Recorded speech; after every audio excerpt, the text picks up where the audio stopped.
तर मी पुन्हा बऱ्याच दिवसानंतर मुंबईला आलेलो आहे. आज जरी रविवारला आपल्या सर्वांना त्रास दिला असला तरी मला वाटतं काही जणांनी विनंती केली होती की आम्हाला बोलायचं, म्हणून आपल्या सर्वांनाच मी निरोप पाठवला. मला दोन विषयाबद्दल बोलायचे.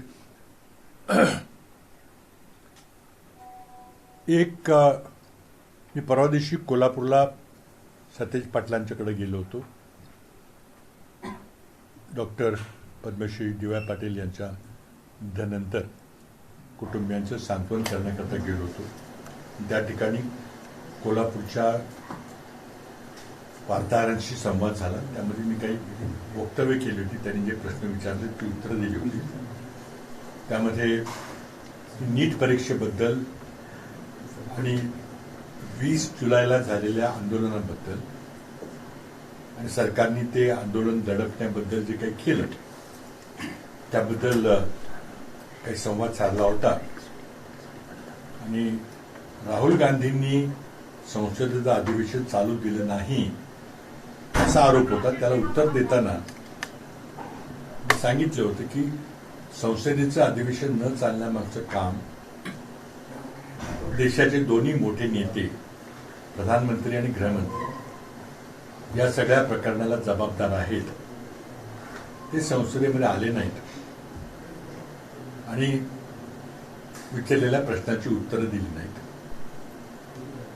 म्हणजे एका दृष्टीने त्यांनी संसदेतून पळ काढला असं म्हटलं तरी काही वाव होणार. त्यामुळं संसदेचं कामकाज चाललंय. त्याकरता आमचे नेते राहुल गांधी यांनी दोन पर्याय सुचवले होते.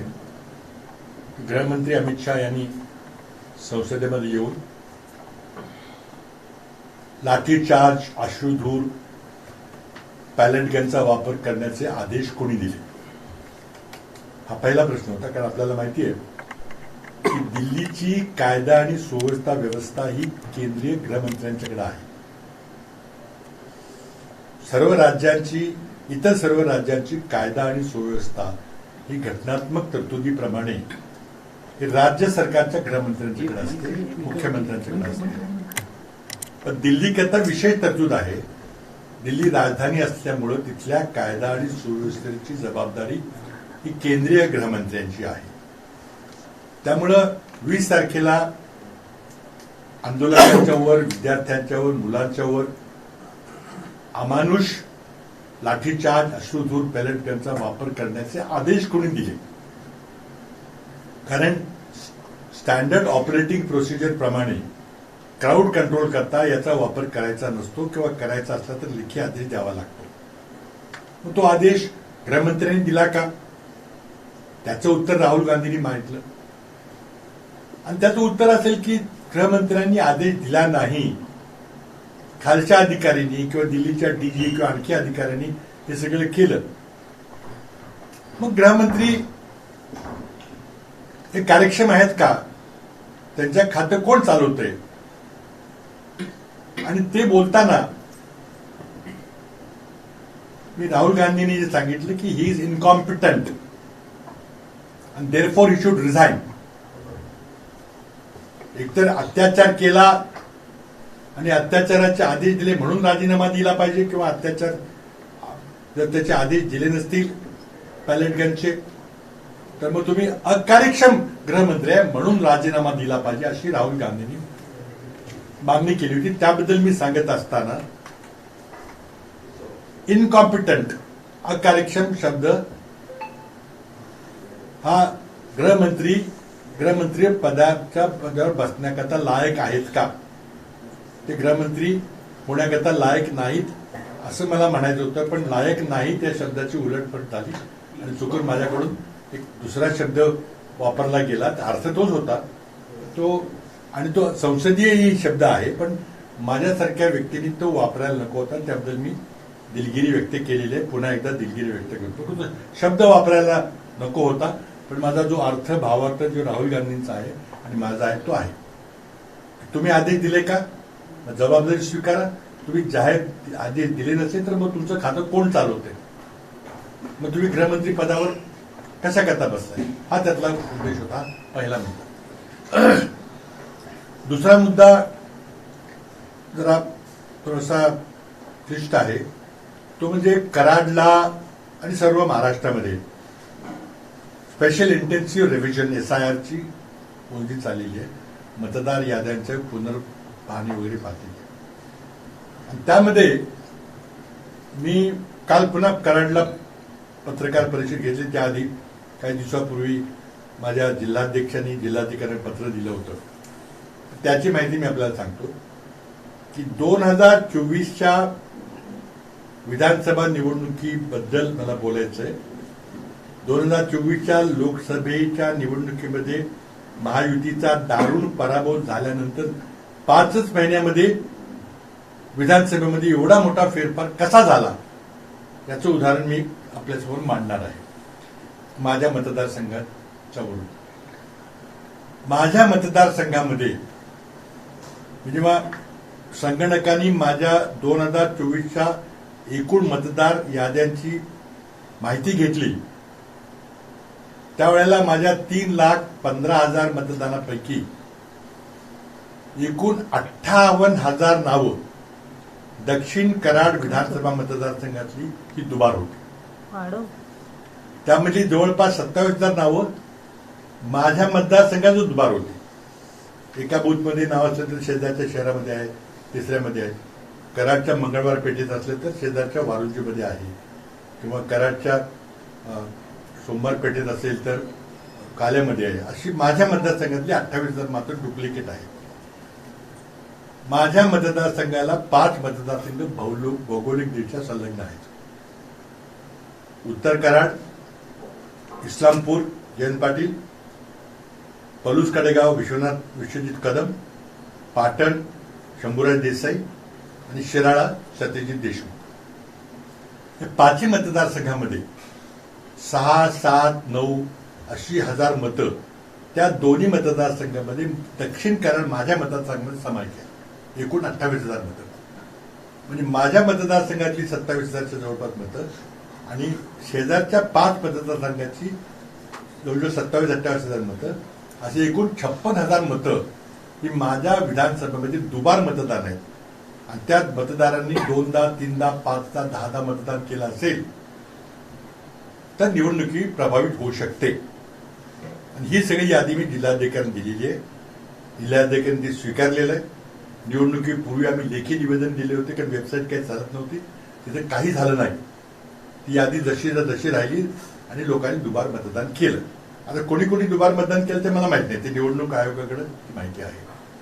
पण मी 56,000 नावांची दोन्ही डुप्लिकेट नावं कशी आहेत त्याची सर्व यादी लेखी आणि सॉफ्ट कॉपीमध्ये जिल्हाधिकाऱ्यांनी दिलेली आहे. आणि ती यादी सॉफ्ट कॉपी माझ्याकडे तुम्हाला पाहिजे असेल त्याला देतो, आणि हार्ड कॉपी सर्व 56,000 नावाची कॉपी ही म्हणजे इथे शेजारी पडलेली आहे. तुम्हाला कोणाला तपासा. स्वतःचं नाव, वडिलांचं नाव, आडनाव एकच आहे. आता माझं म्हणणं की एकाच नावाची 2 माणसं असू शकतात का? शक्य आहे, पण मला करता येणार नाही. ते निवडणूक आयोगाने केलं पाहिजे. कारण माझं आता निवडणूक झाली, जे काय झालं ते झालं, काय झालं. पण 56,000 मतातल्या बऱ्याच लोकांनी जर दुबार मतदान केलं असेल शाही पुसून, तर निवडणूक प्रभावित होऊ शकते. हे माझ्या मतदारसंघात झालं, हे मुख्यमंत्री देवेंद्र फडणवीस यांच्या मतदारसंघात झालं. तिथल्या आमच्या काँग्रेसच्या उमेदवारांना ही माहिती काढलेली आहे. माझी माहिती तर अगदी डिटेल्ड आहे, मी ती कोर्टात पण सादर करणार आहे. आता याच्यावर कोणाला आक्षेप घ्यायचा नाही, फक्त निवडणूक आयोगाकडे माझा आक्षेप आहे. ही जबाबदारी निवडणूक आयोगाची आहे की मतदार याद्या या शुद्ध, अगदी क्लिअर, डुप्लिकेट नसलेल्या, मयत नसणाऱ्या, बोगस नसणारी पाहिजे, तरच खऱ्या अर्थानं विश्वासार्हता असलेली निवडणूक होईल. आता ही यादी कोणाला पाहिजे असेल ती मी आता दाखवतो, माझ्याकडे इथं आहे, मी देणार आहे. सगळी संगणकांनी तपासलेली यादी आहे आणि त्याची एक प्रत मी सातारच्या जिल्हाधिकाऱ्यांना दिलेली आहे. आणि जिल्हाधिकाऱ्यांचे धन्यवाद व्यक्त करतो की माझ्या माहितीप्रमाणे, मला वाटतं उद्या शेवटचा दिवस आहे, आतापर्यंत जवळजवळ 48,000 ते रद्द केलेली आहे. जवळजवळ ती 48,000 नावं जर माझ्या निवडणुकीच्या आधी रद्द झाली असती तर निवडणुकीचा निकाल कदाचित वेगळा लागू शकला असता. पण तो आता विषय वॉटर अंडर द ब्रिज. तर हा माझा दुसरा विषय. माझे 2 विषय आहेत ते संपले. आपल्याला काय विचार असतील. बाबा लोकसभेचं तुम्ही म्हटलं निकाल वेगळे लागले त्यावेळेस काय आक्षेप होता, विधानसभेला तुम्ही आक्षेप घेतलेला आहे, लोकसभेच्या वेळेस काही असंच असू शकतं का? असू शकेल. बघा, डुप्लिकेट नावं नसली पाहिजे. ती माझी असली तरी चालेल. आमच्या तिथल्या विजयी आमदारांनी आरोप केला की तुमच्या घरातल्या काही माणसाची डुप्लिकेट नावं आहेत. असू शकतील ना, त्याला मी जबाबदार नाही. पण माझी स्वतःची नावं 2 ठिकाणी मी ती काढून टाकली. ही निवडणूक आयोगाची जबाबदारी, ही विजय आमदाराची पण जबाबदारी नाही. आता त्यांनी जर घातली असली नावं दुबारा तर तो विषय वेगळा आहे. पण निवडणूक आयोगाची जबाबदारी आहे की एकही बोगस, डुप्लिकेट, मयत, गैरहजर, इतर राज्यातलं नाव, 2-2 ठिकाणाचं नाव हे नसलं पाहिजे. हे आज संघटकांनी तुम्हाला करता येतं, मी तुम्हाला करून दाखवलं. तुमची इच्छा नाहीये. आणि याला जोडून एक सांगतो की लोकसभा निवडणूक झाल्यानंतर महामहिम गृहमंत्री अमित शहाजी हे नागपूरला गेले होते. तारीख वगैरे तुम्हाला सांगतो मी सगळी. तुम्ही सगळ्यांनी रिपोर्ट केले. त्यांची पक्षाची बंद कमऱ्यातली बैठक होती तरी बातम्या सगळ्या बाहेर आलेल्या आहेत. ते टीव्हीने पण दाखवलेले. त्यामध्ये गृहमंत्र्यांनी नागपूरला भाजपच्या कार्यकर्त्यांना सांगितलं, जे छापून आलेलं आहे, की तुम्ही किमान 10% मतं वाढवा. त्याचा 2 अर्थ होतात की जे नोंदवलं नसेल नाव त्यांनी नोंदवलं पाहिजे किंवा आणखी वेगळा अर्थ असू शकतो.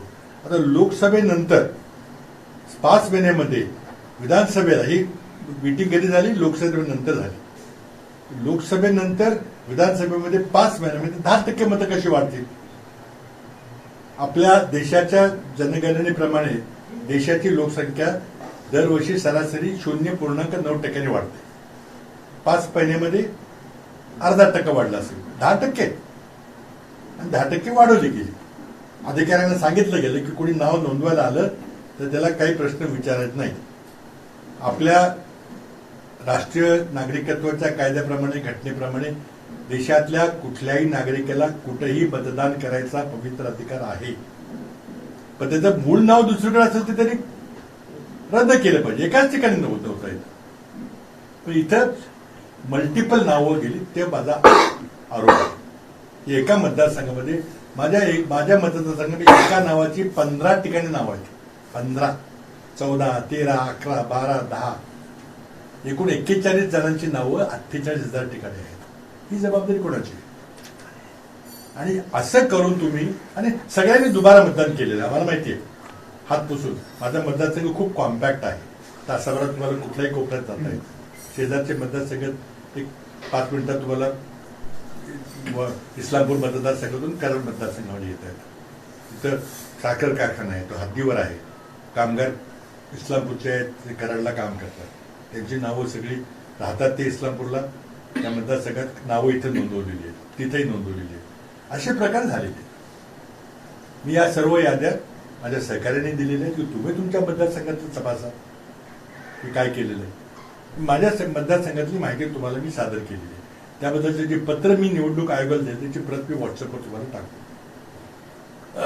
बाबा, मागच्या 2 दिवसांपासून मुंडे संदर्भात जे आपलं वक्तव्य झालं त्यानंतर वेगवेगळ्या चर्चा सुरू झालेल्या आहेत की कुठेतरी अशा पद्धतीचं गेलेल्या व्यक्तीबद्दल बोलणं चुकीचं आहे. ते पंकजा मुंडेंचं म्हणणं आहे ते कमळासोबत होते आणि कमळासोबतच ते गेले. असं आहे की मी कराडला पत्रकार परिषदेत बोलत असताना तुमच्या एका मित्रांनी मला आमचे विरोधी पक्ष नेते विजय वडेट्टीवार यांचं विधान सांगितलं. ते नामदार पंकजाताई यांना उद्देशून बोलले होते की तुम्ही आमच्या पक्षात या, तुम्हाला काहीतरी मुख्यमंत्री करतो असं बोलले होते. आणि त्या त्यांनी उल्लेख करून प्रतिक्रिया विचारली. मी म्हटलं मी त्यावर काही बोलणार नाही, पण मुंडे कुटुंबियाचं नाव निघालं थोडं मला एकदम आठवलं, मला राहवलं गेलं नाही म्हणून ते वक्तव्य केलं होतं. तर तुम्ही सर्वांनी ऐकलं असेल. त्याबद्दल माझं मत आहे. मी नंतर काही माझे मित्र, अतिशय जवळचे मित्र मुनगंटीवार यांचंही वक्तव्य ऐकलं की दिवंगत व्यक्तीबद्दल असं बोलायला नको. त्याबद्दल माझं मत मी काय ते विचारलं म्हणून मी सांगतो. गोपीनाथ मुंडे हे एक महाराष्ट्रातले थोर नेते होते, मोठे नेते होते. ते काँग्रेस पक्षात येणार होते. त्याबद्दल मी सगळा घटनाक्रम कळवला.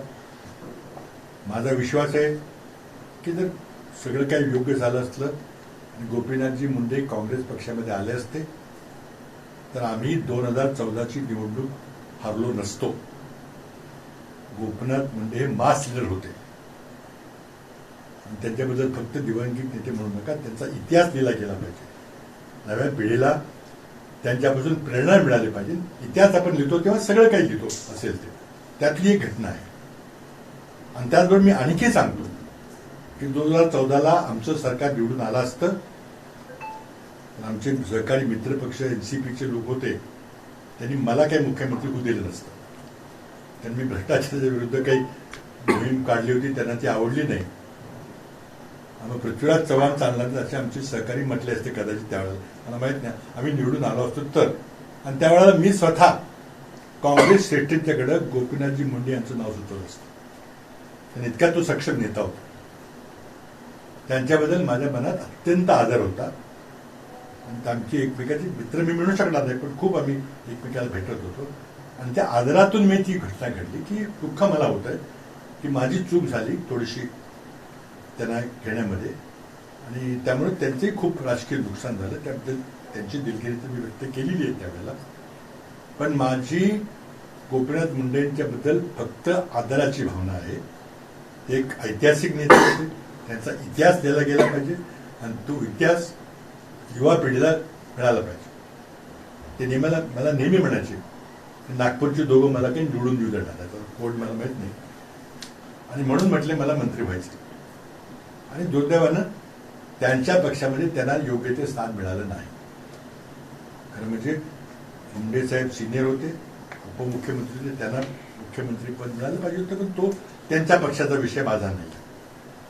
त्यामुळे जर कोणी म्हटलं असतं की तुम्ही अवमान त्यांचा केला, हे खरं नाहीये.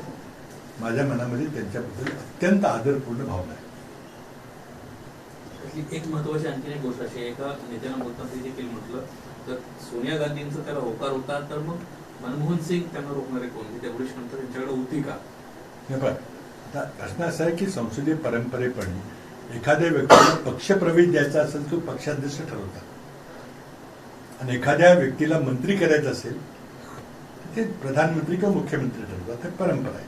त्यामध्ये पण माझी चूक झाली. राष्ट्रवादीच्या नेत्यांसंदर्भात सर तुम्ही बोलला भ्रष्टाचार आणि या सगळ्या गोष्टी, त्याचा फॉलोअप आहे का अजून? आणि मी काय करणार, मी कुठं फॉलो करू? आताच्या सरकारने फॉलोअप घेतला पाहिजे, तो त्यांनी घेतलाय. ते सगळं ऑलवेज झालेलं आहे. संजय राऊत देखील म्हणतायत की आज गोपीनाथ मुंडे जे काँग्रेसमध्ये असते तर आज जिवंत असते. त्याबद्दल मी काही बोलणार नाही. त्यांचा जो अपघाती मृत्यू झाला, आम्हाला सगळ्यांना आश्चर्य वाटलं. एका तरुण नेत्याचा त्याला खूप मोठं भवितव्य होतं, अचानक आपल्याला सोडून गेला. त्याबद्दल मला काही फर्स्ट हँड माहिती नाही. दुसरं कालचं एक 15 ऑगस्टच्या कार्यक्रमाच्या दरम्यान सोनिया गांधी आणि यांच्या संदर्भात खूप टीका होते. अमित शहानी तर त्यांनी माफी मागावी असं म्हटलं. मी ती काही नव्हतो तिथं, त्यामुळं तिची माहिती मी घेतलेली आहे नंतर की ते खूप लांब. आता अमित शहानी काय केली, सगळी म्हणजे मात्र खूप मोठं आठवण केलेलं. नेहमी राष्ट्रगीत राष्ट्रगान ही पहिली 2-3 कडवी घेतली तर जगात. आपण देखील जनगणमनची काही कडवी घेतलेली आहे. आणि वंदे मातरम हे काँग्रेस संस्कृतीमधलं आहे. आजही सेवा दलाच्या प्रत्येक कार्यक्रमामध्ये, काँग्रेस पक्षाच्या झेंडा वंदनाच्या कार्यक्रमामध्ये वंदे मातरमचा समावेश असतो. भाजपच्या आणि RSSच्या कार्यक्रमामध्ये ते नव्हता. आता तुम्ही आणायचा प्रयत्न करता, इतिहास पुन्हा लिहायचा प्रयत्न करता, तुम्ही सत्तेत आहात, ठीक आहे. पण तिथं जी घटना घडली त्याबद्दल जयराम रमेश यांनी जे स्पष्टीकरण दिले ते तुम्ही ऐकलेलं आहे की खूप लांब असल्यामुळं त्या उभ्या होत्या, वयोमानामुळे त्यांना उभे राहताना त्रास होत होता, त्यांनी खुर्ची मागितली. आता हे तिथलं स्पष्टीकरण, मी काय तिथं नव्हतो. आव्हान होण्याचा प्रश्नच उद्भवत नाही. ज्यांनी ब्रिटिशांची माफी मागितली, जे ब्रिटिशांच्या पेन्शनवर जगत होते, स्वातंत्र्य सैनिकांची नावं कळवत होते, त्यांनी आमच्यावर आरोप करणं योग्य नाही. बाबा 2011 जातनिहाय जनगणना झाली, त्यावेळी जातीचा कॉलम होता की नव्हता? 2011 ज्यावेळी जातनिहाय जनगणना झाली त्यावेळेस त्या जातीचा कॉलम होता की नव्हता? कारण छगन भुजबळांचं असं म्हणणं आहे आता जी काही सरकारने निर्णय घेतलेला आहे त्याच्यामध्ये जातीचा कॉलम ऍड केलेला आहे, त्यावेळी असं काही नव्हतं. त्यामुळे सरकारचं ते आभार मानतो. असं आहे, आत्ताच्या जनगणनेमध्ये ती जातवार माहिती घेतली जाते, त्याचं संपूर्ण श्रेय फक्त श्री राजीव गांधी यांना दिलं पाहिजे, राहुल गांधी यांना दिलं पाहिजे. त्यांच्या आग्रहामुळं हे होतंय. भारतीय जनता पक्षानं, नरेंद्र मोदी सरकारनं त्या मागणीचा प्रचंड मोठा विरोध केला होता, आपण सर्वांनी पाहिलेला आहे. शेवटी जनाधाराच्या रेट्यामुळे त्यांना ते मान्य करावं लागलं. पहिल्यांदा भारतातल्या जनगणनेमध्ये जातवार माहिती घेतली जाणार आहे, पहिला मुद्दा. दुसरा मुद्दा, मी जेव्हा सरकारमध्ये, केंद्र सरकारमध्ये होतो, डॉक्टर मनमोहन सिंग यांचं सरकार होतं, तेव्हा आम्ही प्लॅनिंगच्या दृष्टीनं, प्रत्येक घटकाला न्याय मिळाव्या दृष्टीनं जातवार मोजणी केली होती. जनगणनेशी संबंधित नव्हती, पण आम्ही जातवार सर्वे केला होता, कास्ट वाईज सर्वे केला होता. मनमोहन सिंग सरकारमध्ये तो 2013ला सर्वे पूर्ण झाला. त्या सर्वेमध्ये काही चुका आहेत, काही त्रुटी आहेत, असं त्यावेळी त्यांच्या निदर्शनात आलं. मी महाराष्ट्रात होतो, पण तो निर्णय त्यावेळच्या पंतप्रधानांनी, म्हणजे डॉक्टर मनमोहन सिंग सरकारने घेतला आणि ती माहिती प्रकाशित केली नाही. सरकार बदललं, नरेंद्र मोदी सरकार आलं, माहिती सगळी होती. नरेंद्र मोदी सरकारने सांगितलं की आम्ही ती माहिती दुरुस्त करतोय, चुका होत्या, त्यांनी ती माहिती दुरुस्त केली नरेंद्र मोदी सरकारनं.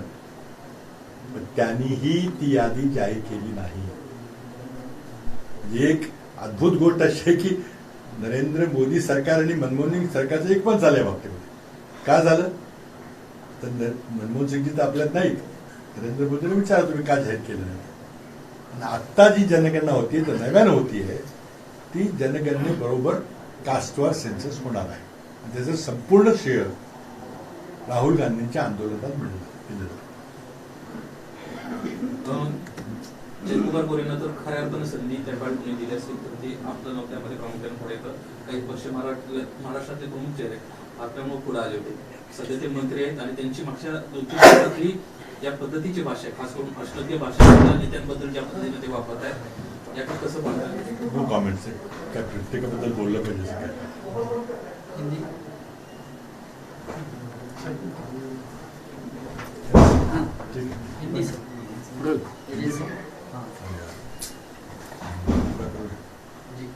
सर आपका जो मुद्दा है पहले वो ब्रेक कर दीजिए.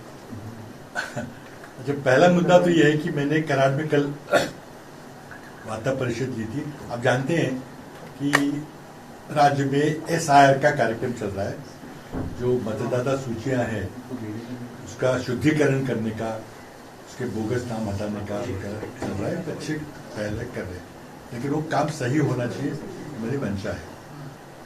मैं 2024 की विधानसभा चुनाव में कांग्रेस की ओर से दक्षिण कराड़ क्षेत्र का उम्मीदवार था.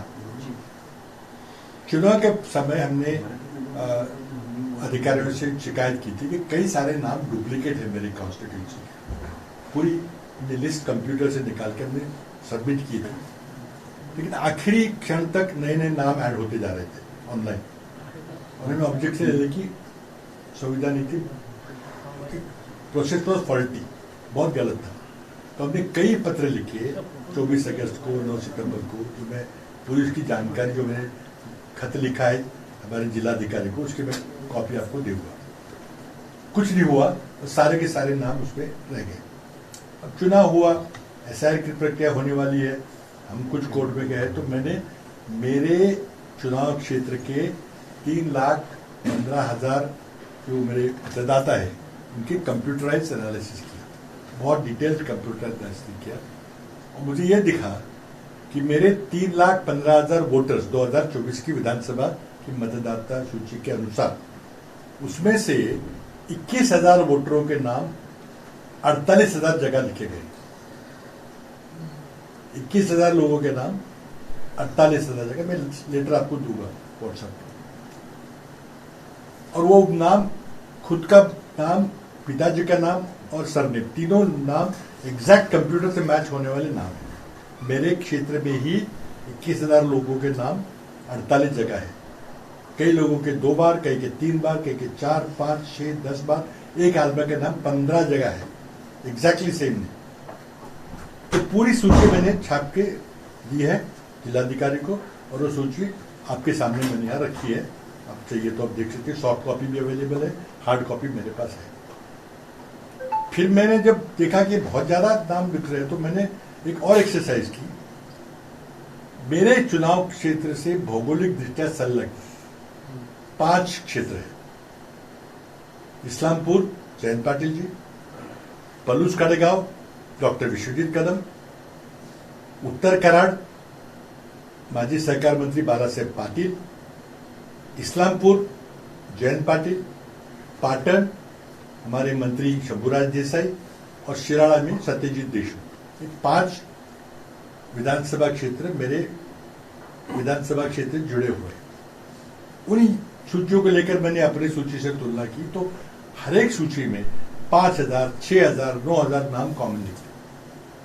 5 क्षेत्र के 28,000 नाम कॉमन है, यानी मेरे यहाँ के 27,000 अतिरिक्त डुप्लीकेट नाम और बगल के चुनाव क्षेत्र के 28,000 डुप्लीकेट नाम, कुल 58,000 डुप्लीकेट नामों की सूची मैंने जिलाधिकारी को सबमिट की है, लेटर दिया है, सॉफ्ट कॉपी पेन ड्राइव भी दी है, और प्रिंट आउट करके इतनी बड़ी लिस्ट मैंने दी है जो मैं आपके सामने मैंने सादर की है।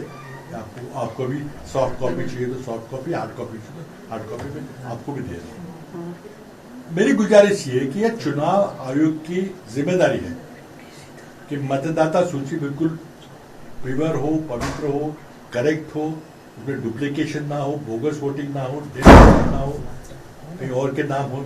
ये उनकी जिम्मेदारी, मेरी नहीं है। तो मैंने जब 56,000 की सूची दी आज जिलाधिकारी को, मैं उनको धन्यवाद देना चाहूंगा कि उन्होंने प्रोसेस करके करीब करीब 48,000 लोगों के नाम हटाए। अभी पूरी प्रक्रिया नहीं हुई है। मेरा ये सवाल है कि इसमें से कई लोगों ने, क्योंकि मेरा भौगोलिक क्षेत्र जो चुनाव क्षेत्र है बहुत कॉम्पैक्ट है, आधे पौने घंटे में आप किसी छोर से कहीं भी जा सकते हो, और सारे जो बगल के क्षेत्र है वो भी 5-10 मिनट के रास्ते में है। पैदल आप कराड़ दक्षिण से इस्लामपुर जा सकते हो, पाटन बिल्कुल लगा हुआ है, सब पास पास है, काफी डेंस है। तो अगर एक ने 3-3, 4-4 बार वोटिंग किया हो तो चुनाव का निर्णय प्रभावित हो सकता है। और मैं 58,000 डुप्लीकेट वोटर्स की, मेरे क्षेत्र के नाम की बात कर रहा हूं। अब उसमें से कितने डुप्लीकेट थे, क्या कुछ नाम एक ही नाम के 2 व्यक्ति थे, हो सकता है। मेरे पास कोई यंत्रणा नहीं कि मैं कोई चुनाव आयोग ने करना आवश्यक है, लेकिन जैसे मैंने कहा कि जिलाधिकारी ने 48,000 बोगस हटाए हैं। यही कार्रवाई अगर 2024 के विधानसभा चुनाव के पहले जब मैंने लिखित स्वरूप हमने शिकायत की थी तब होते तो शायद चुनाव का परिणाम कुछ और हो सकता था। लेकिन अब वो ठीक है, वो बीती हुई बातें, उससे मैं कुछ कहना नहीं चाहता। हमारी याचिका चल रही है, अगर कुछ चुनाव आयोग उस पर ध्यान दे तो अलग बात है।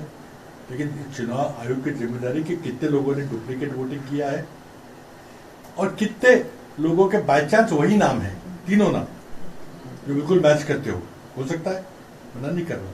तो ये सच्चाई सामने आनी चाहिए और पूरे देश से और पूरे महाराष्ट्र से बिल्कुल डुप्लीकेट नाम ना हो। हमारे यहाँ क्या होता है, विशेषतः मेरे क्षेत्र में, हमारे सारे वोटर जो दक्षिण कराड़ के, वो ठाणे में, नवी मुंबई में भी वोटर्स है। क्योंकि जब हमारे यहाँ कोयना प्रोजेक्ट हुआ तो बहुत सारे लोग विस्थापित हुए थे, वो ठाणे में, नई मुंबई में, कल्याण में जाके बसे थे। उनके घर अभी भी है, वो वहीं भी रहते हैं, दोनों जगह वोट होते हैं। ग्राम पंचायत में कराड़ में वोट करते हैं, महापालिका में ठाणे में वोट करते हैं।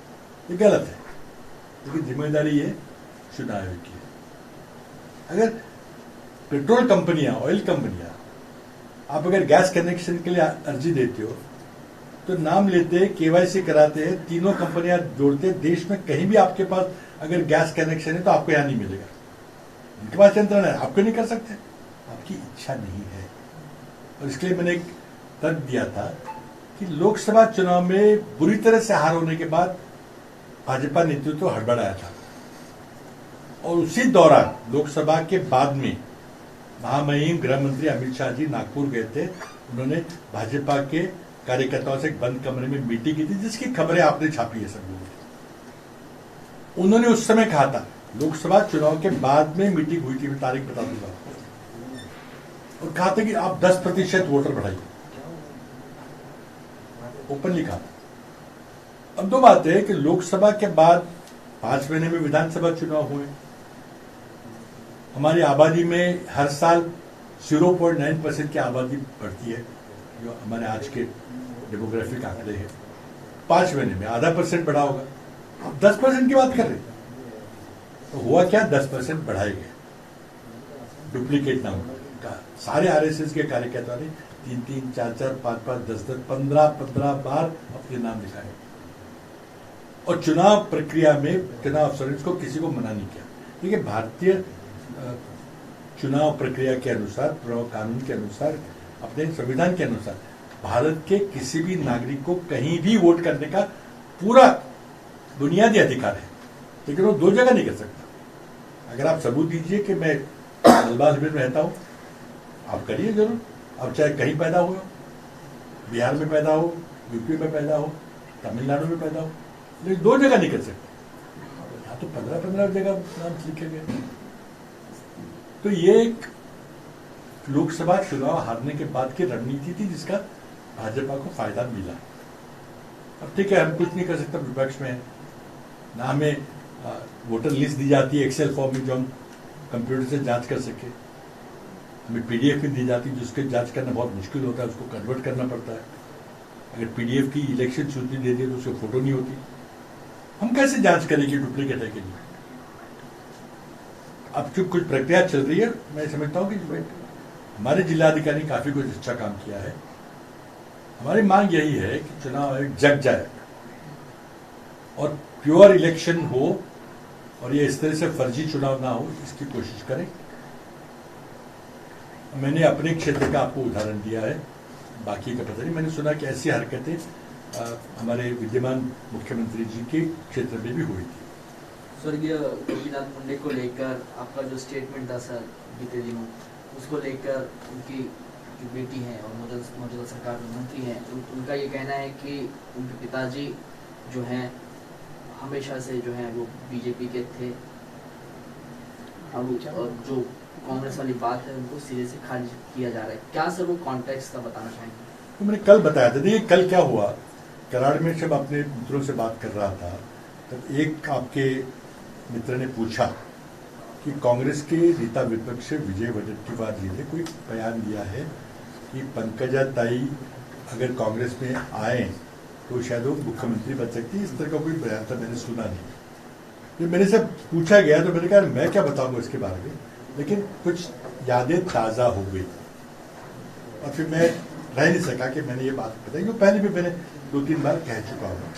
और ये बात थी, जैसे आपने कल सुना होगा, कि मुंडे साहब के मेरे बहुत करीबी संबंध थे, बहुत अच्छे मित्र थे। हम विपक्ष में थे, लेकिन हमेशा वो अपने पक्ष की, अपने दल की बातें करते थे, विशेषकर नागपुर के 2 जनों की बातें करते थे, तो मुझे बहुत तकलीफ हो रही। और कुछ बातें आगे चली और ऐसे तय हुआ कि मुंडे जी कांग्रेस में प्रवेश करेंगे। अमित पटेल जी से बात हुई, मेरे से बात हुई, हमारे प्रांताध्यक्ष मानिकराव जी ठाकरे थी, उनकी बात हुई, सब कुछ तय हो गया। मैं महाराष्ट्र का मुख्यमंत्री था, मैंने कांग्रेस अध्यक्षा सोनिया जी से जाकर बात की कि बहुत बड़ा दिग्गज नेता है महाराष्ट्र का, सिर्फ किसी कम्युनिटी का नहीं है, किसी ओबीसी समाज का नहीं, महाराष्ट्र का नेता है, ग्रास रूट लीडर है, मास लीडर है। हमारे पास ऐसे नेता नहीं है, अगर ऐसा कोई नेता आता है तो उसको अवश्य लेना चाहिए। सोनिया जी ने तुरंत बात स्वीकार की। अगर किसी पक्ष में, किसी अपने पार्टी में किसी और को सम्मिलित करना हो तो कांग्रेस अध्यक्ष से पूछा जाता है, उन्होंने परमिशन दी। मेरी बहुत बड़ी गलती हुई, जब बातें हुई तो गोपीनाथ जी ने मुझे कहा था कि मुझे इस्तीफा देना पड़ेगा लोकसभा का, जो सही है, और मैं फिर से चुनाव लड़ूंगा, लेकिन चुनाव में नागपुर के 2 जन मुझे जीतने नहीं देंगे।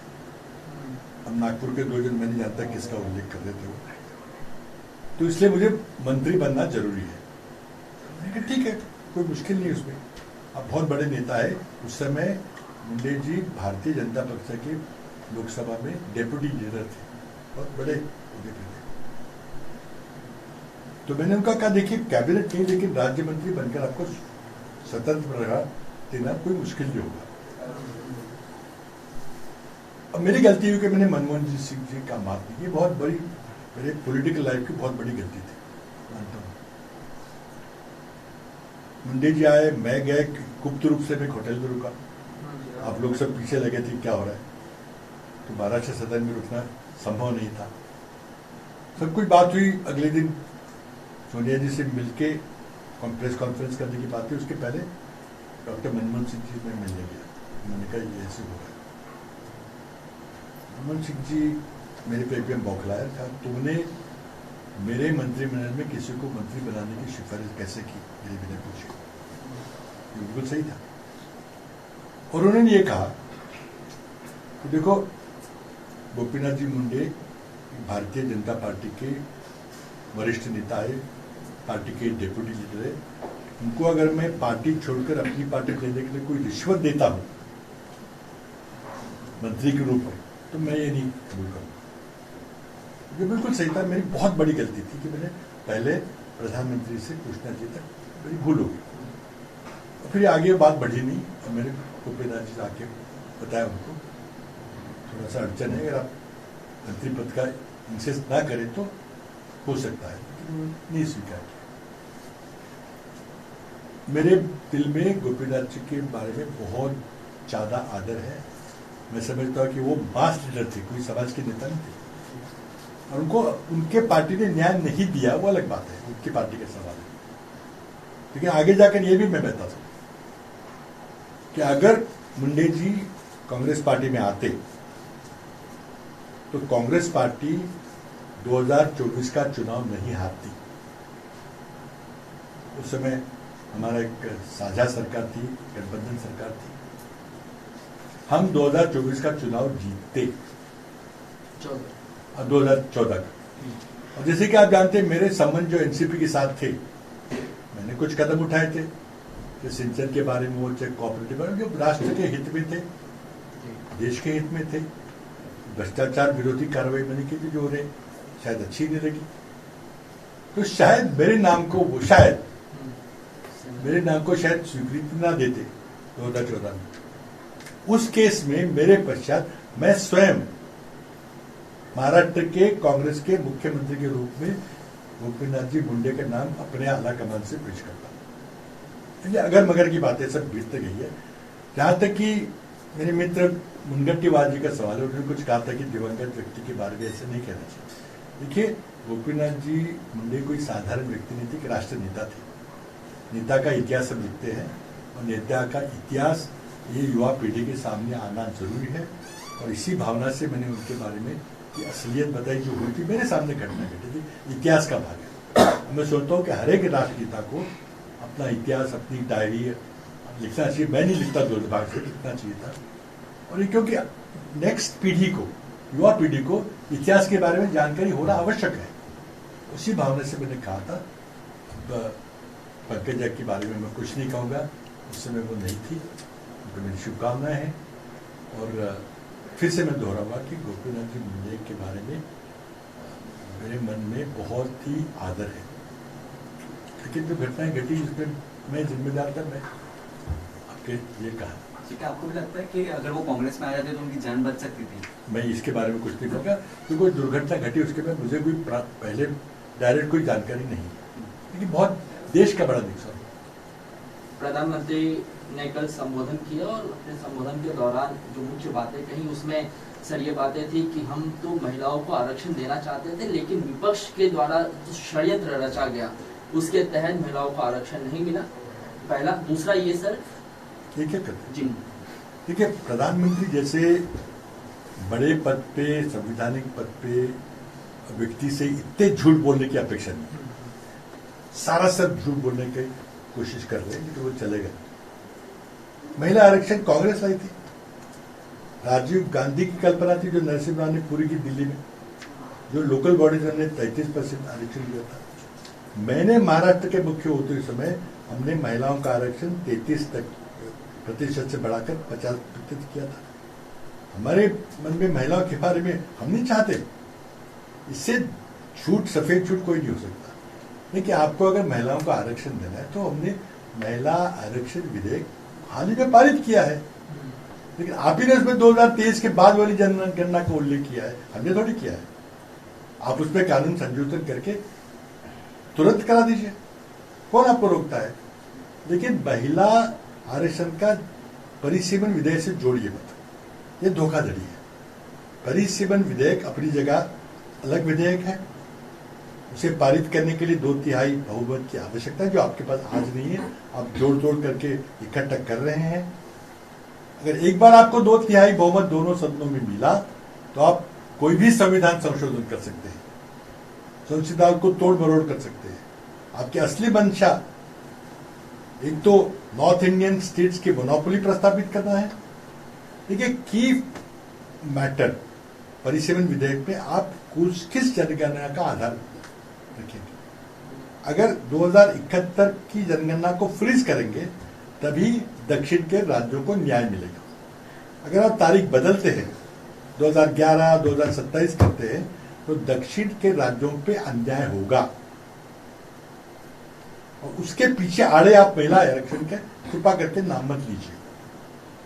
हमारा विरोध परिसीमन विधेयक को इसलिए है कि दक्षिण के राज्यों पे अन्याय ना हो। अब इसमें कोई गलती है तो बताइए। जैसे मैंने सुप्रिया जी की प्रेस कॉन्फ्रेंस देखी, उन्होंने कहा अगर आप 50% सीटें बढ़ाए तो अभी कोई आपत्ति नहीं है। लेकिन मैं, और वो भी ने कहा कि विधेयक आने दीजिए, हम बात करेंगे। मेरा उनसे सवाल है कि अगर जनगणना की तारीख 27 तय होती है, 27 की जनगणना के अनुसार परिसीमन होगा, हर एक राज्यों की सीटें तय होगी, जिससे उत्तर की राज्यों की सीटें बढ़ेगी और दक्षिण की कम होगी, क्या वो आपको मान्य है? उसका जवाब दीजिए। दूसरी बात यह है कि मैं निजी रूप से अपने आप लोकसभा की संख्या 543 से बढ़कर 850 करने के विरोध हूं। अगर संसद में 850 सांसद बैठेंगे तो ना महिलाओं को बात करने को मौका मिलेगा, ना किसी और को मिलेगा। फिर वो चौपाटी की सभा हो जाएगी, रामलीला मैदान हो जाएगा। जैसे चीन की संसद में 5000 लोग होते हैं, 5 साल में एक बार मिलते हैं, किसी को एक बार भी कहने का मौका नहीं मिलता। आपको इस तरह से संसद को तोड़ मरोड़ करना है तो करिए। आपकी मंशा ही संविधान को खत्म करने की है, इसलिए महिला आरक्षण पर जोड़िए। ये पहला मुद्दा। सोनिया गांधी से लेकर राहुल गांधी और अपने नीतीश शिंदे सभी पर आरोप लग रहा है कि वंदे मातरम का लगातार कांग्रेस के वरिष्ठ नेताओं से लेकर सभी जो है अपमान कर रहे हैं। कल जो आरोप लगा सोनिया गांधी पर, क्या कहेंगे? अमित शाह ने भी कहा है कि घोर पाप किया है कांग्रेस ने। घोर पाप किया है कांग्रेस ने। क्योंकि मैं वहां पे था नहीं जी, इसे मैं फर्स्ट टाइम कोई आपको जानकारी नहीं दे सकता। मैं तो जयराम रमेश जी के मैंने प्रेस सुनी है और उसके आधार पर मैं बता कि पूरा लंबा, पूरे अनेक स्टैंजा का वंदे मातरम को खींचा गया, बढ़ाया गया। अभी पहले हम सिर्फ 2 स्टैंजों का वंदे मातरम था। सोनिया जी की एज है तो उन्होंने शायद कुछ खड़े कर रहते हुए तकलीफ हो रही हुई थी, शायद कुर्सी की मांग थी, इसलिए कुछ ऐसे दिखा के कुछ रोकने की कोशिश कर रही है। ठीक है, वंदे मातरम की बात भाजपा वाले करे, शब्द की बात है। जिन्होंने ब्रिटिशों की माफी मांगकर, ब्रिटिशों के दलाल बनकर, ब्रिटिशों से पेंशन लेकर, स्वतंत्र सेनानियों के नाम की चुगली कर कर जो जिए, वो हमें राष्ट्रभक्ति के बारे में बताना उचित नहीं है। देखिए, आज भी 1885 से लेकर आज तक कोई भी कांग्रेस पार्टी के कार्यक्रम में झंडा वंदन के समय वंदे मातरम का गायन होता है। आप बताइए कि आरएसएस के मुख्यालय में कितने बार आपने वंदे मातरम गीत गाया है? कितने बार आपने राष्ट्रध्वज फहराया है आरएसएस के मुख्यालय पे? आप राष्ट्रभक्त की बात कर रहे हैं। तो मैं समझता हूं कि इसको राजनीतिक मुद्दा बनाना भाजपा इसलिए बना रही है कि उनका स्वतंत्रता संग्राम में कितना योगदान है हम सब जानते हैं। अब वो देरी से करके कुछ जोड़ना चाहते हैं, जबरदस्ती करके जोड़ना चाहते हैं। आज आपने कोई यंग व्यंग्य चित्र इंडियन स्पीकर देखा होगा, ये कह रहे हैं देखो हमने राष्ट्र देश की स्वतंत्र संग्राम भाग हमने कुछ जोड़ दिया अपने, है नहीं तुम्हारे करने के लिए, तुम कांग्रेस पर आरोप करोगे, शर्म की बात है। अमित शाह का कहना है कि वोट बैंक की ग्रीड के चक्कर में कांग्रेस ने ये वोट बैंक की राजनीति अमित शाह करते हैं, हम नहीं करते। प्रधानमंत्री ने सर एक दिमागी नक्सल शब्द का भी उपयोग किया और ये कहा कि हमने हथियार बंद नक्सलियों को तो कंट्रोल कर लिया, लेकिन इस तरह के जो नक्सल दिमागी नक्सली तौर पे लोग हैं उनको कंट्रोल करना जरूरी है, उनसे जो है बचकर रहना चाहिए। क्या देखिए, ये थोड़ा बड़ा सवाल है, अब इसका जवाब कल दूंगा, थोड़ा प्रिपेयर कर। बात यह है कि देखो, भाजपा हमेशा समाज को बांटने की कोशिश करती है, मराठा समाज, ओबीसी समाज, धनगर समाज और आदिवासी समाज। अब आपने एक नई डिफरेंशिएट करी, इंटेलेक्चुअल और नॉन इंटेलेक्चुअल। कुछ लोग दिमागी है और कुछ लोग दिमागी नहीं है, मतलब डम है या फिर बुद्धिमानी नहीं है। अब स्वयं प्रधानमंत्री कौन से ग्रुप में मैं नहीं जानता। दूसरी आप करें कि अर्बन है और रूरल है, नक्सल के दो भाग हैं, अर्बन है, नक्सल है, रूरल है। तो रूरल अर्बन जो है, ग्रामीण अर्बन नक्सल है, उनके शिकार करिए, उनको गोली से मारिए, फ्री फॉर ऑल है। और जो अर्बन नक्सल है उनको जेल में डालिए बिना, जैसे कि भीमा गोरेगांव के लोगों को डाला। ये आपकी डिफ्रेंसिएशन है। देखिए, देश में एक वामपंथी विचारधारा है और देश में राइट विंग विचारधारा है। हम सब लोग लेफ्ट ऑफ सेंटर विचारधारा से विश्वास रखते हैं। मेरी फैमिली के लोग पूरे, मेरे पिताजी, मेरी माताजी पहले शेतकरी कामगार पक्ष जो है, किसान मजदूर पार्टी, उसके बिलोंग करते थे, फिर कांग्रेस में आए। हमारे आदरणीय नेता महाराष्ट्र के शरद पवार जी, उनका सारा परिवार शेतकरी कामगार पक्ष से संबंधित। हमारी सारी सोच जो है वो शिव छत्रपति का सेक्युलरिज्म, फुले शाहू आंबेडकर की विचारधारा। इसलिए हम हमेशा महाराष्ट्र में बात करते हैं शिव शाहू फुले आंबेडकर, ये हमारी विचारधारा है। तो क्या हम सभी वामपंथी हो गए, हम सभी नक्सल हो गए? जैसे आज चिदम्बरम जी ने ट्वीट किया है, क्या हमें दिमागी नक्सल? तो देखिए, इसकी बात करने में वामपंथी विचारधारा एक बहुत महत्वपूर्ण विचारधारा है। रशिया और चीन की सरकारें, कम्युनिस्ट सरकारें वामपंथी विचारधारा पे चली थी। चीन की सरकार आज भी उसी विचारधारा पे चल रही है और चीन भारत से 5 गुना आगे निकल गया है अर्थव्यवस्था में और सैन्य ताकत। हमारे देश के 2 राज्यों में कई सालों तक लोगों ने डेमोक्रेटिक तरीके से वामपंथी विचारधारा को चुना था, तो आप उसको एकदम खारिज कर देंगे? हाँ, जो हिंसा करने वाली विचारधारा है उससे हम बिल्कुल ताल्लुक नहीं रखते, गलत है वो। उसको आप कानून व्यवस्था की तरह से ट्रीट कीजिए। लेकिन ये अर्बन नक्सल, अमित शाह जी को किसी ने सवाल पूछा था पहले कि अर्बन नक्सल क्या होता है, क्या ऐसी कोई चीज होती नहीं। जयराम रमेश जी ने आपको बताया। कि कहां से आप प्रधानमंत्री दिमागी नक्सल की बात कर रहे हैं? हम सभी दिमागी नक्सल हो जाएंगे? मतलब जिसके पास दिमाग है उसी की बात करें, जिसके पास नहीं है उसकी बात नहीं कर रहे। तो आज की सारी आधुनिक पीढ़ी के बच्चे जंतर मंतर में थे, तो सभी पढ़े लिखे बच्चे हैं, सभी दिमागी है। तो कैसे अर्बन नक्सल है? क्या वो वामपंथी है सारे? जबरदस्ती आप उनको वामपंथी करेंगे? उसके बारे में बात करूंगा मैं, लेकिन बहुत दुख होता है कि इस तरह की शब्द रचना प्रधानमंत्री के माध्यम से लाल किले से हो रही है। सर, चाकण MIDC मध्ये रस्त्यांची जी हालत झालेली आहे त्याला आज उद्योगमंत्री यांनी भेट दिली आणि ते येण्याच्या पूर्वी काही रस्त्यांची डागडुजी करण्यात आली, पण यापूर्वी सुद्धा चाकण किंवा एकूणच पुण्यातले जे काम म्हणजे सगळ्यात रस्ते नाही, तिकडच्या MIDC कंपनी ज्या आहेत त्या दुसरीकडे जाणार अशी भीती व्यक्त केली जात होती. कसं होतं हे मला फर्स्ट हँड माहिती नाही आहे, तिकडे काही गेलेलो नाही आहे, पण मी आदरणीय पवार साहेबांचं ट्विट पाहिलं. त्यांनी जर असं काही म्हटलं असेल तर ते पुणे जिल्ह्यातले आहेत, त्यांना निश्चितच माहिती असेल. उद्योगपती त्यांना भेटत राहतात आणि मी ऐकून आहे की महाराष्ट्रातल्या खंडणीखोराच्या त्रासामुळं उद्योगपती प्रचंड त्रस्त झालेले. लेबर कॉन्ट्रॅक्ट कोणाला द्यायचं, स्क्रॅप कोणी विकत घ्यायचं, ट्रान्सपोर्ट कॉन्ट्रॅक्ट कोणाला द्यायचं, हे सगळं तिथले आमदार लोक, दादा लोक आणि राजकीय नेते ठरवतात आणि त्यामुळं उद्योगपती त्रस्त झालेले आहेत. पण चाकणचा मुद्दा रस्त्याचा आणि इन्फ्रास्ट्रक्चरचा आहे. आज महाराष्ट्रात उद्योग घ्यायचे असले तर त्याला उत्कृष्ट दर्जाचं इन्फ्रास्ट्रक्चर दिलं पाहिजे, त्याला रेड कार्पेट ट्रीटमेंट दिली पाहिजे. पण वस्तुस्थिती काय, बीडची घटना ताजी घटना आहे, तिथं 0 उद्योग आहे. अमित शहाच्या एका मित्रानं, गुजराती मित्रानं बीडमध्ये एक उद्योग उभा करण्याचा निर्णय घेतला. त्याला वाटलं इथं अडचण असली तरी मी अमित शहाचा मित्र आहे, मला काही होणार नाही. पण पुढे मतदारसंघाला काय घडलं तुम्ही सगळ्यांनी रिपोर्ट केलेला आहे. त्या घटनेच्या मागं कोण होतं, बोल होते, धनी कोण होते, आका कोण होते, ज्या माणसानं त्या खुनामध्ये ज्याला अरेस्ट केलेलं आहे त्याचं काय झालं पुढं. महाराष्ट्रामध्ये खंडणीखोरांचं राज्य आहे. मुख्यमंत्र्यांना मी मागे विनंती केली होती की तुम्ही स्वतः तुमच्या कार्यालयामध्ये कक्ष उघडा. कुठल्या उद्योगपतींनी खंडणीखोरांच्या बद्दल जर तक्रार केली तर त्याची थेट दखल घ्या. तुमच्या पक्षाचा तो आमदार असो. काय झालं त्याचा परिणाम काय झाला. चाकण तर ठीक आहे मला माहिती नाही, पण मी तुम्हाला सांगतो की देशामध्ये आमचं सरकार असताना आपण सेमीकंडक्टर उद्योग यावेत म्हणून काही प्रयत्न केले. एक सेमीकंडक्टर पॉलिसी आणली, एक अनुदान देण्याचा प्रयत्न केला. आमचं सरकार गेलं, आम्हाला ते अंमलात आणता आलं. या सरकारनं इंडियन सेमीकंडक्टर मिशन नावाची एक पॉलिसी आणली आहे, त्याचे अभिनंदन. जवळजवळ 1.5 लाख कोटीचं अनुदान दिलेलं आहे.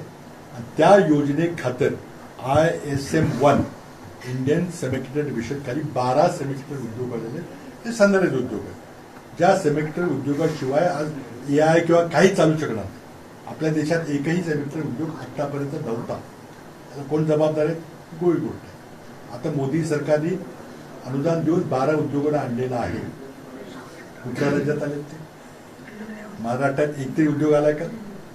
ते गुजरातमध्ये जातात, आसाममध्ये जातात, तामिळनाडूमध्ये जातात, ओरिसामध्ये जातात, महाराष्ट्रात येत मग दावोसमध्ये जे नाही. आता जात नाही तर कोण जबाबदार आहे. आणि याचे कारण असं आहे. त्याचबरोबर आणखी सांगतो, ऍपल फोन तुमच्याकडे सगळ्यांच्याकडे आहे, माझ्याकडे मी वापरतो. चीनमध्ये जेव्हा अडचण निर्माण झाली तेव्हा ऍपल कंपनीनं सब कॉन्ट्रॅक्टिंग ते स्वतः बनवत नाही, त्या सब कॉन्ट्रॅक्ट करतात. सब कॉन्ट्रॅक्टिंग हे इतर देशात हलवा म्हणून निर्णय घेतला. व्हिएतनाममध्ये गेले, थायलंडमध्ये गेले आणि भारतात आले. भारतात ऍपल कंपनीच्या एकूण 12 सब कॉन्ट्रॅक्टरच्या कंपन्या आहेत. त्यातल्या 5 कंपन्या फोन वगैरे बनवतात, टॅबलेट, फोन, कम्प्युटर. एकही कंपनी महाराष्ट्रात कोण कंपन्या त्या 5 त्यातल्या टाटा इलेक्ट्रिक ही मुंबईला इथं आपल्या शेजारी मुख्यालय असणारी कंपनी. 2 ठिकाणी त्यांचं ऑफिस आहे. टाटा इलेक्ट्रिकने 2 ठिकाणी सेमीकंडक्टर उद्योग उभे केले, महाराष्ट्रात केले. देवेंद्र फडणवीस विचारलं टाटानं, टाटा ग्रुपला की तुम्ही आमच्यात काय येत नाही. तुम्ही तामिळनाडूला जाताय, तुम्ही कर्नाटकला जाताय, तुम्ही आसामला जाताय, आसाम लक्षात ठेवा, तुम्ही गुजरातला जाताय, महाराष्ट्रात काय येत नाही. असं तुम्ही डावोसचं विचारलं. बोगस 40-50 लाख कोटीचं नाव घ्यायला काय जातं. मला एक सांगा की कुठला उद्योग डायव्होर्सच्या करारानंतर इथं सुरू झालेला आहे, लोकांना नोकऱ्या मिळाल्या आणि वर्षभर लागतात, झालं ना वर्ष. त्यातली एक कंपनी कुठली आहे माहिती आहे ना, आमचे जुने सहकारी सत्यजित तांबे आमदार यांनी एक कांदिवलीला कंपनी काढली, कांदिवलीला.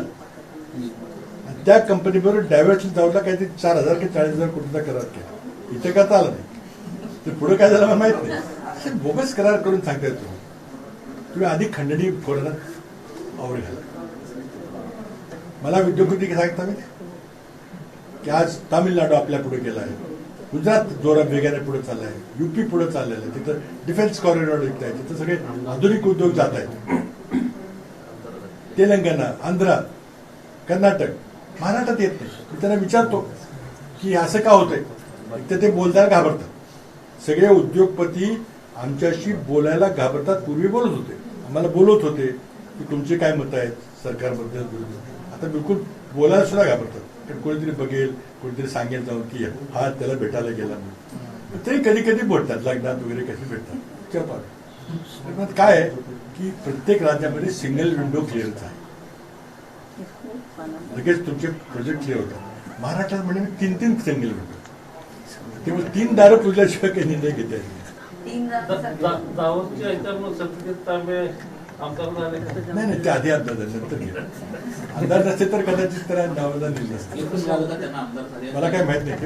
सत्ताधारी पक्षाच्या बाबा सत्ताधारी पक्षाच्या पाठिंब्याने कुठेतरी ते आमदार झाले. त्यावेळेस काय परिस्थिती होती संपूर्ण महाराष्ट्रानं पाहिजे. त्यानंतर लगेच कंपनी रजिस्ट्रेशन होते आणि लगेच कॉन्ट्रॅक्ट देखील मिळत आहे. म्हणजे सत्तेशी जुळून घेतलं की अशा पद्धतीच्या गोष्टी घडतात. आमचे सहकारी मित्र होते, नो कॉंग्रेस, युथ काँग्रेसचे अध्यक्ष होते.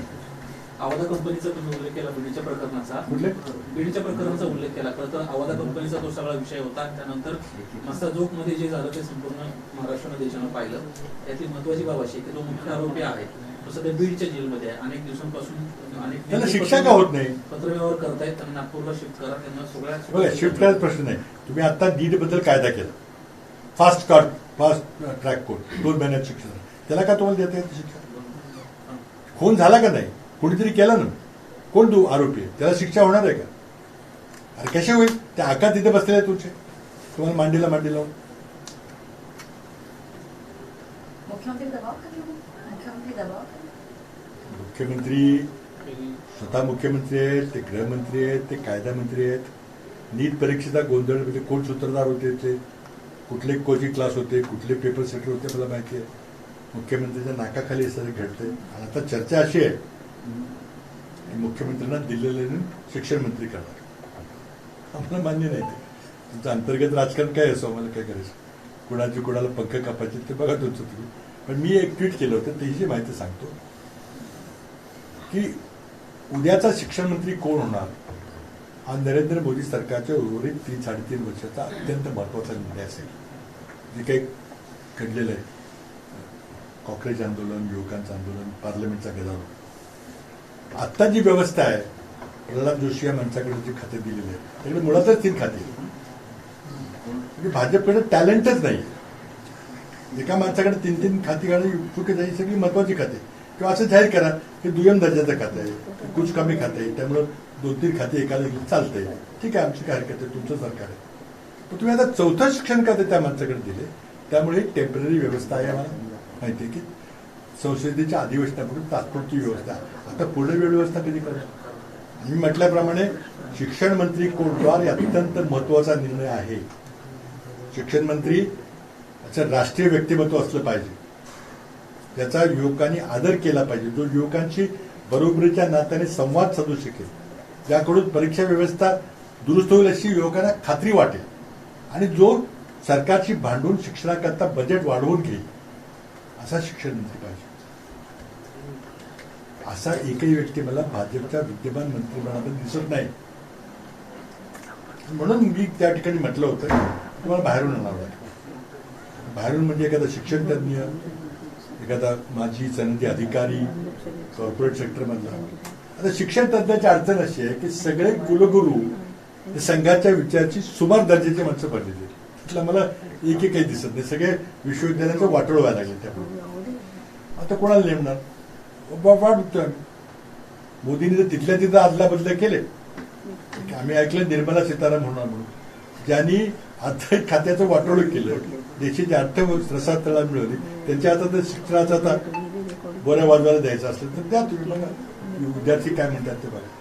पण विद्यार्थ्यांची चर्चा करून ज्याची विश्वासार्हता आहे असा माणूस नेमा. तुम्ही सरकार आहात, तुम्हाला लोकांनी निवडून दिलेलं आहे, म्हणून अत्यंत महत्वाचा विषय आहे. असं तुम्ही त्याला किरकोळीत घेऊ नका. आणि नीटचा जो कायदा आहे तो बोगस कायदा आहे. तुमची इच्छाच नाहीये. कारण प्रत्येक पेपर लीक होतो, राज्यातला असो देशातला. पण हा इतका मोठा गोरखधंदा चाललेला आहे, इतका मोठा प्रचंड मोठा माफिया तयार झालेला आहे. रिस्क टू रिवॉर्ड रेशिओ, काही रिस्क नाही, काही कळत नाही कोणाला, आणि प्रचंड मोठे पैसे मिळतात. एका कोचिंगवाल्याला 2-2 कोटीला पेपर विकला जातो, तो पुढे 5-5 लाखाला पेपर विद्यार्थ्यांना विकतो. प्रचंड मोठा उद्योग आहे, उलाढाल आहे. आणि हे कधी कळतं? हे सगळं चालू आहे दररोज, प्रत्येक ठिकाणी चालू आहे. एखादा एक सोशल माइंडेड व्यक्ती असतो, तो म्हणतो मला हा पेपर मिळालेला आहे, 2 दिवसांनी परीक्षा आहे, मला सगळा पेपर लीक झालाय, काहीतरी चुकीचं आहे, देशाचा हिताचं नाही, लोकांच्या विद्यार्थ्याचं नाही, म्हणून तो बिचारा जातो, पोलिसाचं ते कंप्लेंट करतो, आणि लोकांना मग जाहीर होते की पेपर लीक झाला आणि पेपर कॅन्सल होतो. तर कुणी सांगितलं नाही तर तरी बी चूक, मेरी बी चूक, काय होत नाही. आणि हे राजकीय असल्याशिवाय होऊ शकत नाही. आता तुम्ही नवीन कायदा केलाय. 2024ला राधाकृष्ण कमिटीने 101 शिफारस केल्या होत्या, किती लागू झाल्या? तुम्ही 2024ला कायदा केला होता, तरी 24ला पेपर लीक झाला, 26ला पेपर लीक झाला. 24च्या आरोपीला तुम्ही सोडून दिलं निर्दोष, कुणालाही शिक्षा झाली नाही. 2024ला पेपर लीक झाले का नाही? दोषी कोण होतं, शिक्षा कोणाला झाली, कुणाला नाही झाली. त्यामुळे कायद्याच्या पुस्तकामध्ये तुम्ही शिक्षा वाढवली, 20 वर्ष केली, 30 केली, 50 वर्ष केली, 100 वर्ष केली, तर काही अर्थ नाही. जोपर्यंत प्रॉसिक्युटिंग व्यवस्था म्हणजे जो खटला चालवतो, जो पुरावा गोळा करतो, जो पुरावा चार्जशीट करतो, जो सादर करतो, त्या माणसाने जर तो कॉम्प्रोमाइज झाला किंवा तो सुमार असेल, आणि पेपर फोडणारी माणसं जे आरोपी असतात ते 1-1 कोटी रुपये पगाराचे वकील नेमतात.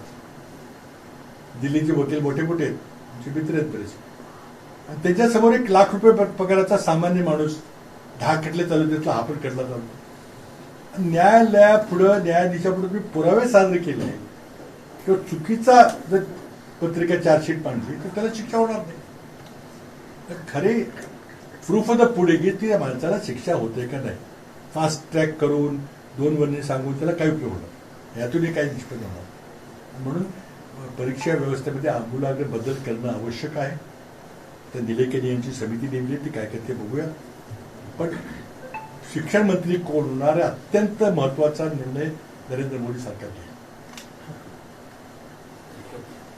बस, थँक्यू. थँक्यू. धन्यवाद साहेब. तुम्ही संडेला तुम्हाला सगळ्यात पडवलं चहा घ्या. तुम्हाला भेटले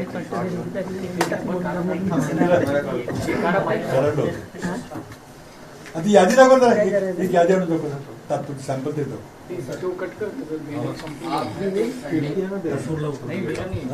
कोणाच आहे? अरे वा, गुड, आमचं गुड कॉलेज. फोन आहे कृष्णा. यादी तुमचा मोबाईल बंद डावीकडे एक, डावीकडे दुसरीकडे एक. शेती बंद करा.